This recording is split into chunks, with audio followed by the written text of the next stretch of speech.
Ketvirtadienį Kauno technologijos universiteto studentų miestelyje robotai iš Estijos, Lenkijos ir Lietuvos bandė surasti ir parsinešti iki finišo aukso maišą. Įvykdžiusiam užduotį robotui ir jo komandai turėjo atitekti didžiulis piniginis prizas net 30 000 litų. Varžybos, tarkim, buvo intriguojančios. Iš pat pradžių įsiveržė Lenkai, tačiau po to prisijungė VGTU.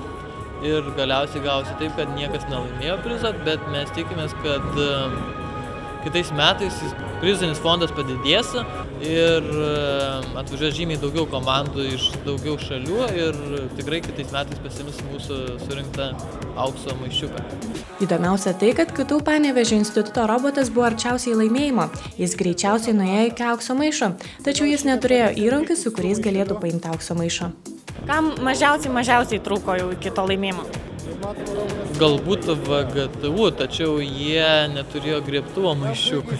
Aš manau, kad kitais metais, jeigu viskas gerai, tai jie tikrai laimės, nes jų vienas robotas, tarkim, perspektyviausių ir turbūt vienas iš pigesnių. Tai iš pagrindinis yra tikslas ugdyti pas to žmonės jaunus įgūdžius, kad jie būtų naudingi pramoniai ir toliau, kad jie būtų kūrybingi. KTU studentų mokslinė draugija pirmą kartą organizavo tokio masto robotų varžybas. Be pagrindinės užduoties kiti robotai dalyvavo kitose konkursuose. Bandė rasti išėjimą labirinte, lenktyniavo tarpusavį, taip pat veikė robotų gamybos dirbtuvės ir robotų paroda.